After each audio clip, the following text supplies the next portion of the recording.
أعوذ بالله من الشيطان الرجيم.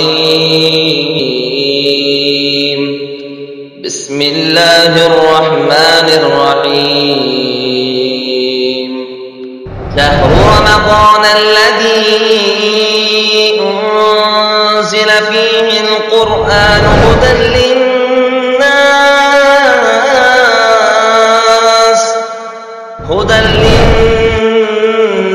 وبينات من الهدى والفرقان، فمن شهد منكم الشهر فليصم، ومن كان مريضا أو على سفر فعدة من أيام أخر. یا اللہ جسے اپنی بارگاہ میں سجدہ کرنے کی توفیق دے دے، اس سے زیادہ مکرم اور معزز کوئی نہیں، اور جسے اپنی بارگاہ میں سجدہ کرنے سے محروم کر دے اس کا ذلیل اور ملعون. السلام علیکم ورحمۃ اللہ وبرکاتہ. بسم اللہ الرحمن الرحیم. قرآن حکیم کے 17ویں پارے کی تفسیر کا خلاصہ پیش کیا جا رہا ہے. اس پارے کی ابتدا اسٹارٹنگ سورہ انبیاء سے ہو رہی ہے.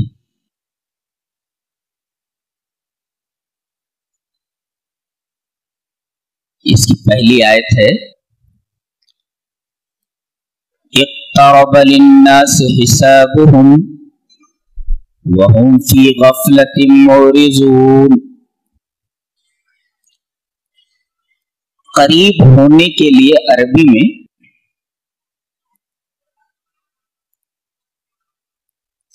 قربہ کا لفظ بھی استعمال ہوتا ہے اور قروبہ کا لفظ بھی استعمال ہوتا ہے. یہ ہاتھ موبائل کے قریب ہو گیا تو اس کے لیے کہتے ہیں قروبہ، اور اقتربہ بھی کہتے ہیں. اب دیکھو قروبہ میں 3 حروف ہیں، قاف رے پے، لیکن اقتربہ میں 2 حروف اور بڑھ گئے، الف اور تے. قروبہ اقترب. اور عربی کا یہ قاعدہ ہے، عربی زبان کا، کہ زیادت الحروف تدل علی زیادت المعانی. حروف زیادہ ہو جائے تو معنی زیادہ ہو جاتا ہے. تو قروبہ مانے نزدیک ہوا، اور اقتراب کا مطلب ہوتا ہے بہت قریب ہو گیا. اس کا مطلب بہت قریب ہو گیا ہے. ایک بات تو یہ معلوم ہے، قربت کی شدت کو بتایا گیا ہے. اقترابہ لا کر کے تدل علی شدت الاقتراب، بہت زیادہ قریب ہو گیا ہے. کیا اس میں بھی ایک بہت عجیب نکتہ ہے، اس کو کہتے ہیں توضیح بعد الابہام. یہ بلاغت کا قاعدہ ہے، توضیح بعد الابہام. کیا مطلب ہوتا ہے اس کا؟ ارے وہ آ رہا ہے، وہ آ رہا ہے، کون؟ تو وہ آ رہا ہے، یہ ابہام ہے، یہ پتہ نہیں کون آ رہا ہے. تو ابہام پیدا کرنے کے بعد جب بات کہی جاتی ہے، تو جب ابہام پیدا کیا جاتا ہے تو 2 باتیں ہوتی ہیں. ایک تو آدمی بڑے غور سے سننے لگتا ہے کون آ رہا ہے، اور اب وضاحت کی گئی کہ فلاں چیز آ رہی ہے جو بہت ہی اہم ہے. فلاں صحابہ فلاں کرے وہ آ رہا ہے، وہ آ رہا ہے، بولے تو کون آ رہا ہے؟ تو آدمی غور سے سننے لگے گا. اور دوسرے وہ جو آ رہا ہے وہ بہت ہی اہم ہے، تبھی نہ ابہام پیدا کیا گیا، اس کے بعد وضاحت پیدا کی گئی. تو ابہام پیدا کرنے کے بعد اگر وضاحت ہو تو اس کی اہمیت پر یہ دلیل ہوتی ہے. کیا قریب ہو گیا؟ حسابہم، قریب ہو گیا. تو کیا؟ اب آدمی غور سے سننے لگا کیا قریب ہو؟ حسابہم، اس کا مطلب حساب، یہ وضاحت ہے ابہام کے بعد، یعنی یہ قریب ہو گیا ہے، اب حساب لیا جانے والا ہے. اب بتائیے آدمی کو کتنا ڈر جانا چاہیے؟ ارے حساب کتاب کا وقت بالکل قریب آ گیا ہے، اب آدمی کو ریڈی ہو جانا چاہیے حساب دینے کے لیے. لیکن حال کیا ہے بتایا گیا، حساب کا وقت بالکل قریب آ گیا. وَهُمْ فِي غَفْلَةٍ مُعْرِضُونَ. 3 باتیں. یہ سوئے ہوئے ہیں. اور کیسے سوئے ہوئے ہیں؟ کوئی آدمی جگا رہا ہے تو جاگ نہیں رہے, اعراض کر رہے ہو. تو ایک تو غفلتن سوئے ہوئے ہیں, اور دوسرے اعراض کر رہے ہیں, یعنی کوئی جگا رہا ہے, یہ اعراض ہے. ایک تو سو رہا ہے اور دوسرے کوئی جگانے جا رہا ہے تو اعراض کر رہا ہے, ہٹ کیا کو جگا رہا ہے. تو گویا کہ ایک تو ہے سوئے ہوئے ہیں وہ فی غفلتن, اور دوسرے کوئی جگانے جا رہا ہے تو ہٹ اعراض کر رہے ہیں. اور جملہ اس میں استعمال کیا گیا, وہ مورزون کہا گیا, وہ یارزون نہیں کہا گیا, مورزون. اور یہ جملہ اس میں استمرار پر دلالت کرتا ہے, مسلسل اعراض کر رہے ہیں, ہٹ ہٹ ہٹ. یہ ہے استمرار, مسلسل ہے. جگانے والے آ رہے ہیں لیکن وہ بار بار اعراض کر رہا ہے. یہ جملہ اسمیہ کا مفاد ہے, وہ مورزون. کہہ رہے ہیں لاہیتن قلوبہم, ان کے دل غافل ہیں. اس پر ایک مفسر کا تفسیرہ بڑا پیارا ہے کہ جب قرآن آپ کے داہنے کان میں پڑے اور آپ کا دل اس کی طرف متوجہ نہ ہو, اس سے اپنی نظر پھیر لے, تو آپ کا دل غافل ہے. نہیں سمجھے؟ قرآن حکیم آپ کے کان میں پڑا, اب کان سے کہاں جانا چاہیے؟ دل میں نا. اب جیسے یہ کان میں سے یہ جا رہا ہے تو دل کو کیا کرنا چاہیے؟ اس کو سننا چاہیے, دیکھنا ہے. اب یہ کیا کرتا ہے؟ اپنی نگاہ پھیر لیتا ہے. دل نگاہ, گویا کہ دل کی بھی آنکھ ہے, ایسے پھیر لیتا ہے, یہ پلٹ آتا ہے. یہ کہتے لاہیتن قلوبہم, ان کے دل غافل ہیں. غافل کا مطلب قرآن پہنچا لیکن نظریں پھیر لی, یہ ہے لہو.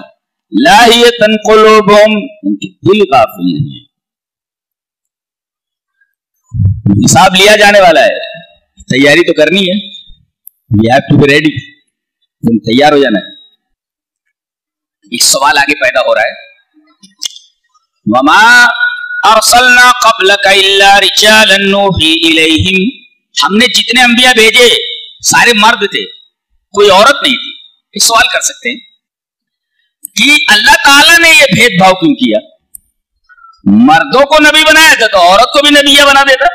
یہ بھید بھاؤ کیوں مرد اور عورت میں؟ یہ سوال ہے. نبی سارے مرد تھے, مردوں کو نبی بنایا گیا, کوئی عورت کیوں نہیں نبی بنائی گئی, اسے نبیہ بنا دیا. سوال پیدا ہو, یہ بھید بھاؤ کیوں اللہ کیا؟ مردوں کو نبی بنایا جا رہا ہے, عورتوں کو نبیہ نہیں بنایا جا رہا ہے. یہ بھید بھاؤ اللہ کیا کیوں؟ جواب, یہ اللہ کا بھید بھاؤ نہیں ہے. مفسر تفسیرہ کرتا ہے, فہوا من لطفہ ورحمتہ بہا فہی اقل تحملا. بہت پیارا, بڑا سٹیک اور دو ٹوک تفسیرہ ہے کہ اللہ تعالیٰ نے عورت کو نبیہ اس وجہ سے نہیں بنایا کہ اللہ اس پر مہربانی کرنا چاہتا ہے, اللہ اس پر رحم کرنا چاہتا ہے. اس لیے کہ ایک بڑا بوجھ تو اٹھائے رہتی ہے 9 مہینے تک, اب ایک دوسرا بوجھ ڈال دیا جائے تو یہ بوجھ پر بوجھ ہے. تو اللہ نے اس کے اوپر رحم کیا ہے. نبوت کا بوجھ ایک بہت بڑا بوجھ ہوتا ہے, اور ایک بوجھ ہر سال اٹھائے پھرتی ہے, تو بوجھ کے اوپر بوجھ ڈال دینا یہ ظلم ہے. اللہ ظلم پسند نہیں کرتا. عورت کے ساتھ اس نے لطف کیا ہے, مہربانی کی ہے, اس کے اوپر رحمت کی ہے, اس لیے کہ وہی اقل تحملا. ایک تو یہ کہ ایک بوجھ اٹھاتی ہے, دوسرا بوجھ اس کو پلٹ دیا جائے, اور دوسرے یہ کہ عورت فطری طور پر جذباتی واقع ہوئی, وہ بڑی چیزوں کا تحمل نہیں کر سکتی. بچے میں اور عورت میں کوئی فرق نہیں ہوتا, لیکن بچے سے کھلونا چھین لیا جائے تو رونے لگتا ہے. اور عورت معمولی چیزوں پر جذباتی ہو جاتی ہے. اسی وجہ سے اس کا ولی مرد کو بنایا گیا ہے, اور طلاق کا حق اسے نہیں دیا گیا اس جذباتی کمزوری کی وجہ سے. گویا کہ جتنے بھی احکام شرعیہ ہیں سب کے سب فطرت کے مطابق ہیں, ورنہ سماج میں, سوسائٹی میں فساد پھیل جاتا ہے. اس کے بعد ایک بہت حسین بات کہی جا رہی ہے, پیسہ جب آتا ہے مال اور اقتدار جب آتا ہے تو جانتے ہیں گرمی ہو جاتی ہے اندر, گرمی ہو جاتی ہے اندر. اللہ نے فرمایا فما زالت تلک دعواہم حتی جعلناہم حصیدا خامدین، وہ ہمیں برابر پکارتے ہیں. فما زالت تلک دعواہم، ان کی پکار آتی رہی.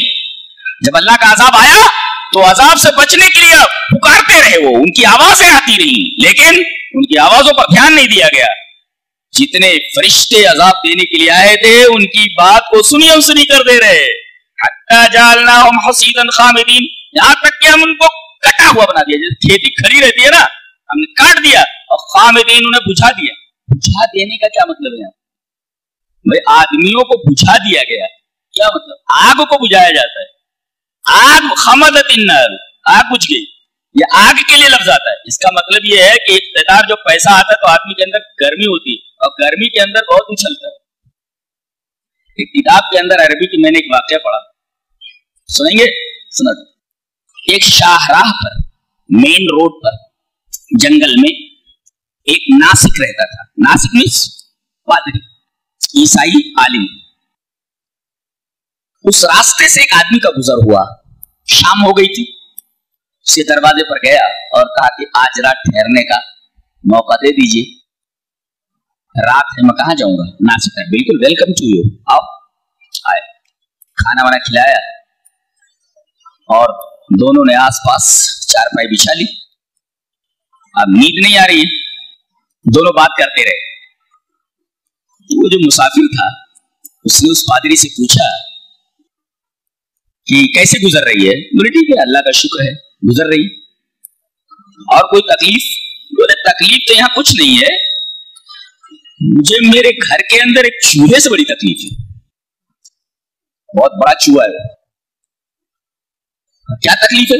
ارے کہا کہیں بھی پھل رکھ دو کھا لیتا ہے، خراب کر دیتا ہے. کپڑا رکھ دو کاٹ دیتا ہے، سوراخ کر دیتا ہے، ادھر ادھر دوڑتا رہتا ہے، گندگی کر دیتا ہے. کہا کہ مارنے کی کوشش نہیں کی آپ نے؟ ارے کتنی بار کوشش کی، ہاتھ ہی نہیں آتا.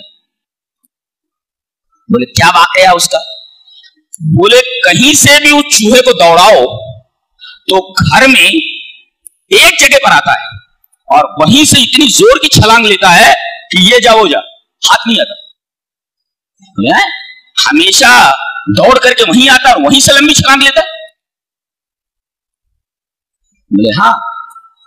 کہا کہ وہ جگہ بتاؤ. بتایا گیا یہ جگہ. کہا کھودو. کہا کیوں؟ کہا کہ اس کے نیچے خزانہ ہے، ایسا ہے اس کے اندر. کھودا گیا تو وہاں دفینہ نکلا، خزانہ نکلا.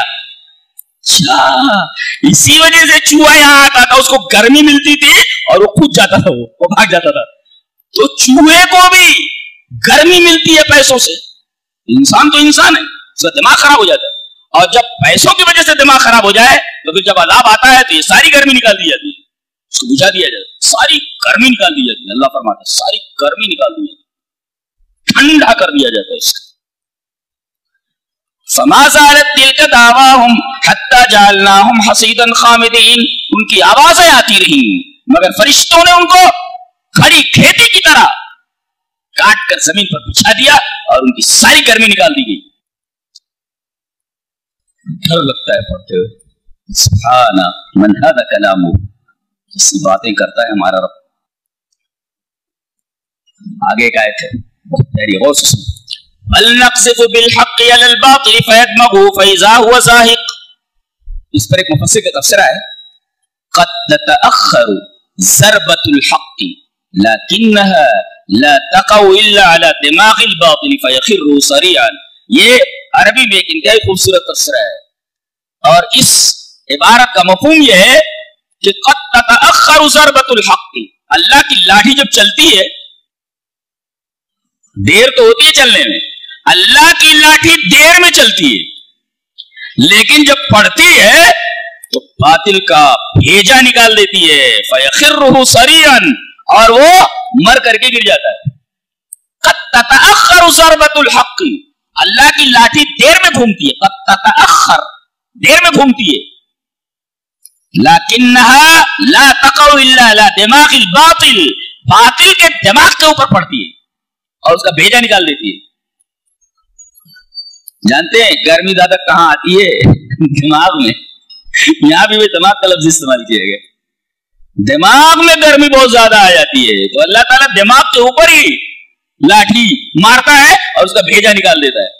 یہاں فید مغوق آ گیا, دماغ کے اوپر لاٹھی پڑتی ہے. یہی سارا نشہ اور ساری گرمی یہی سی دماغ میں رہتی ہے اور اللہ کی لاٹھی وہی دماغ کے اوپر پڑتی ہے اور پاتی کا بھیجا نکل جاتا ہے. لہذا پاتی کو ہوشیار رہنا چاہیے کہ اللہ کی لاٹھی اس کی منتظر ہے, دیر ہو سکتی ہے مگر پڑے گی تو ڈائریکٹ دماغ کے اوپر اور بھیجا نکل جائے گا. یہ ہے وَنَقْذِفُ بِالْحَقِّ عَلَى الْبَاطِلِ فَيَدْمَغُهُ فَإِذَا هُوَ زَاهِقٌ. یہ اس آیت کریمہ پر دوسرا ہے. آگے اللہ تبارک و تعالیٰ کی وحدانیت کی بڑی پیاری دلیل دی گئی, اس سے اچھی دلیل نہیں ہو سکتی. لَوْ كَانَ فِيهِمَا آلِيَةٌ إِلَّا اللَّهُ لَفَسَدَتَا.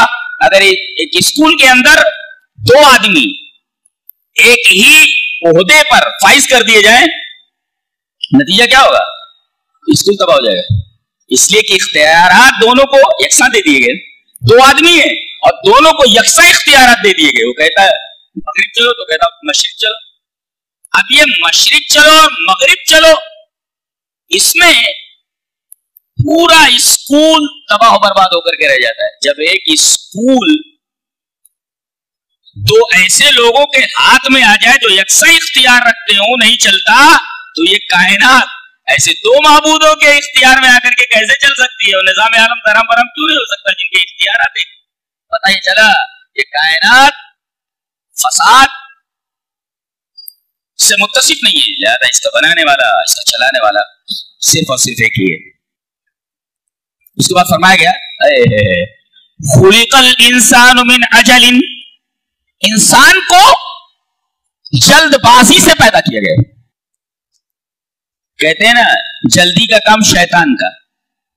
ارے بھائی کوئی حادثہ ہو جائے آدمی کو صبر کرنا چاہیے. کبھی کبھی کیا ہوتا ہے بے صبری میں نقصان زیادہ ہو جاتا ہے. انڈین ایئر لائن کا ایک طیارہ بمبئی سے دلی کے لیے اڑا,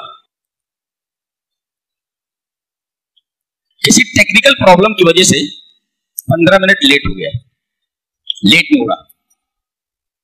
اب وہ بڑے بڑے لوگ ہوتے ہیں, بزنس مین ہوتے ہیں, بمبئی سے ڈائریکٹ دلی جاتے ہیں. وہاں بڑی بڑی کمپنیاں ہوتی ہیں, روز اپ ڈاؤن کرتے ہیں. بس اب ایک مسافر کاکپٹ میں آیا جہاں کیپٹن بیٹھا ہوا تھا, اور اس کے کندھے پر ہاتھ مار کر کے کہا یہ 15 منٹ فلائٹ لیٹ کیوں ہوئی؟ اس نے قائل کرنے کی کوشش کی, یہ ٹیکنیکل پرابلم, وہ ٹیکنیکل پرابلم, ہم آپ سے معذرت خواہ ہیں.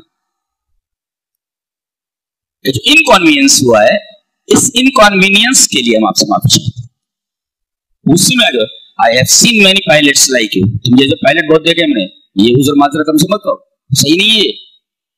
اس پر آ گیا ہو I have seen many pilots like you. میں نے تم جیسے بہت سے پائلٹ دیکھے. اب اس نے گھبرا کر کے جہاز پھر بمبئی کی طرف موڑ دیا. جہاز فضا میں جا رہا تھا, اس نے جہاز کو دوبارہ ٹرن دیا اور لا کر کے بمبئی ہوائی اڈے پر پھر اتار دیا. بڑی دیر تک ہنگامہ ہوتا رہا, اور جب اس مسافر کو لے کر کے جہاز دلی ایئرپورٹ پر اترا تو 3 گھنٹہ لیٹ ہو چکا. مسافر کو 15 منٹ کی لیٹ برداشت نہیں ہوئی, 3 گھنٹے انتظار کرنا پڑا. تو کبھی کبھی ایسا ہوتا ہے بے صبری کی وجہ سے آدمی کو بڑی تکلیف اٹھانی پڑتی ہے. دیکھو کیسے کیسے حادثے ہمارے سامنے آ گئے جلد بازی کی وجہ سے. آدمی جلد بازی نہ کرتا تو ایسے حادثات رونما نہ ہوتے, مسئلہ بالکل کلیئر ہو جاتا, لیکن آدمی صبر نہیں کر پاتا ہے. آدمی کو صبر کرنا چاہیے. اور اللہ تعالیٰ نے یہاں جو تعبیر اختیار فرمائی ہے اس پر میرا تبصرہ ہے. کیا انسان اتنا جلد باز واقع ہوا ہے کہ ایسا لگتا ہے جیسے مٹی سے نہیں بنایا گیا ہے, جلد بازی سے بنایا گیا ہے. ارے بھائی انسان کس سے بنایا گیا؟ مٹی سے نا. اللہ فرماتا ہے اتنا جلد باز ہے یہ کہ جیسے اس کو مٹی سے نہیں بلکہ جلد بازی کے خمیر سے بنایا گیا ہے. جلد بازی سے بنایا گیا ہے. اس کو کیا تعبیر ہے, اس پر میرا عربی میں تبصرہ, میرا تبصرہ کیا تخر اقلام الادباء مستسلمتا لهذا التعبیر الالہی. اللہ تبارک و تعالیٰ کی اس تعبیر کے سامنے تمام ادبا کے قلم جھک جائے, سرنڈر کر دیں. اتنا پیارا تفسیر ہے. خلقل انسان من عجل, انسان کو ایسا لگتا ہے اتنا جلد باز ہے, لگتا ہے اسے مٹی سے نہیں بلکہ جلد بازی سے پیدا کیا گیا. اس کا مادہ تخلیق جلد بازی ہے, ایسا سمجھ میں آ گیا نا. اسے جلد بازی سے بنایا گیا ہے, جلدی میں نہیں, جلد بازی ایک چیز ہے اسی سے بنایا گیا اس کو, اتنا جلد باز ہے. کتنی خوبصورت تعبیر ہے, بہترین استعارہ ہے, انتہائی خوبصورت اور حسین استعارہ ہے, بہترین ہے, بیوٹیفل میٹافر. عذاب جہنم کا ایک منظر بتایا جا رہا ہے, یہ ہوشیار ہو جاؤ.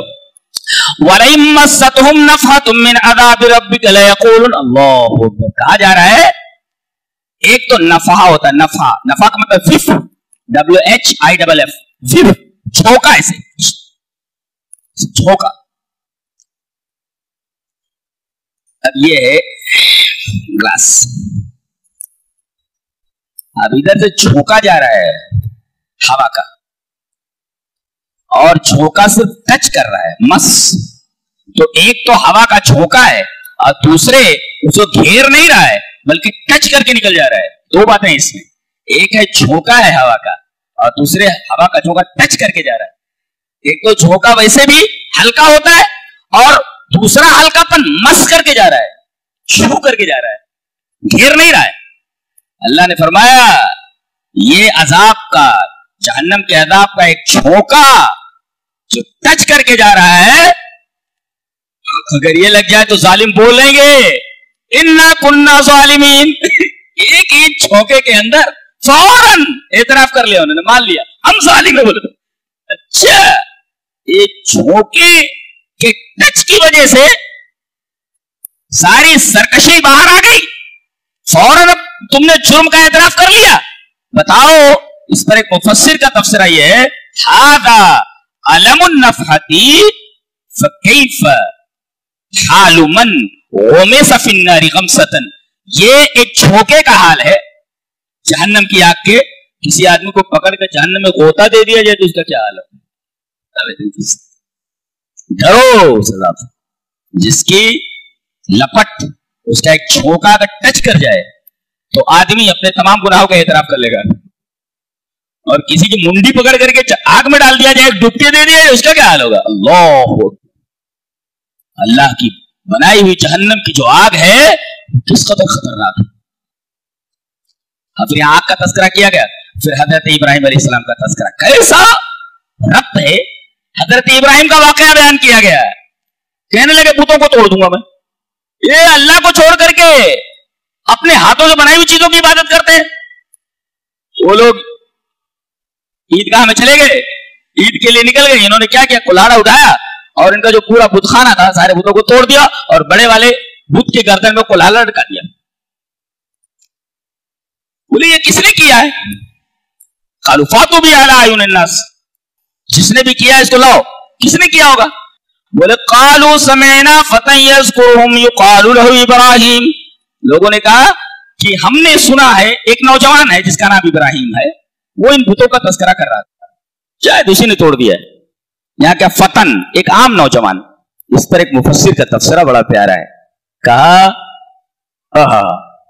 عند الخلق سمعنا فتى يذكرهم يقال له ابراہیم وعند الخالق ان ابراہیم كان امة فدع عنك موازین الناس ولا تنشغل بها.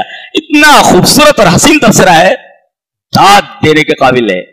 کیا کہتے ہیں وہ کہ عام لوگوں کی نگاہوں میں ایک عام نوجوان ہے, فتن ایک عام نوجوان ہے حضرت ابراہیم, لیکن خالق کی نگاہ میں ان ابراہیم کان امتن, پوری امت ہے ابراہیم.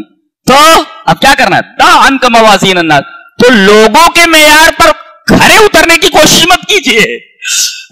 لوگوں کے معیار پر آپ پورا اترنے کی کوشش مت کیجیے. لوگوں کے معیار پر آپ پورا نہیں اتر سکتے. اصل یہ ہے کہ آپ اللہ کے معیار پر پورا اتریے. ان کی نگاہ میں ایک عام نوجوان ہے لیکن اللہ کی نگاہ میں پوری امت ہے.